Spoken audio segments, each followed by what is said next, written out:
Hello నమస్తే అండి. Hair ఎక్కువగా ఊడిపోతుందని చెప్పేసి రీసెంట్గా చాలా మంది చెప్తూ ఉన్నారు.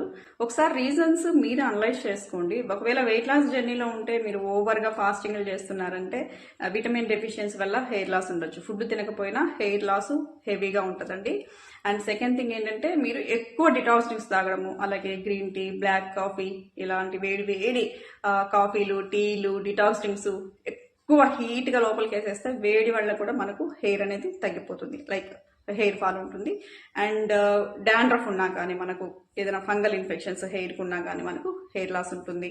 స్ట్రెస్ ఎక్కువ ఉండి 8 అవర్స్ స్లీప్ మనం మెయింటైన్ చేయకపోయినా కానీ హెయిర్ లాస్ ఉంటుంది. అండ్ ప్రతిరోజు కూడా ఒక కప్పు పెరుగన్నం, కర్డ్ రైస్ తినకపోయినా కానీ మన బాడీలో హీట్ అనేది ఓవర్ అయిపోయి హెయిర్ లాస్ ఉంటుంది. So black tea, green tea వీటి వల్ల, అంటే కెఫిన్ ఇంటేకింగ్ ఉన్నా కానీ మనకు హెయిర్ లాస్ ఉంటుందండి. మీకు డిటాక్స్ డ్రింక్స్ వల్ల ఇలా అవుతుంది అనిపిస్తే మీరు స్టాప్ చేసేసి ఫిజికల్ యాక్టివిటీ ద్వారా మీ బాడీలో ఉన్న ఫ్యాట్ని బయటికి పంపించడానికి ట్రై చేయండి. చక్కగా ఫుడ్ తింటూ మార్నింగ్ కడుపు నిండా, అలాగే ఆఫ్టర్నూన్ ఈవినింగ్ 50% ఫుడ్ తింటూ ఒక half an hour physical activity చేసుకున్నా కానీ మన బాడీ వెయిట్ని తగ్గించవచ్చండి, ఫ్యాట్ని బయటకు పంపించేయచ్చు. సో మార్నింగ్ అండ్ ఈవినింగ్ గోరువెచ్చని వాటర్లో కొంచెం నిమ్మరసము, తేనె కలుపుకొని తాగినా సరిపోతుందండి. సరే మీరు అనలైజ్ చేసుకోండి ఫ్రెండ్స్, ఎందుకు ఇలా అవుతుంది.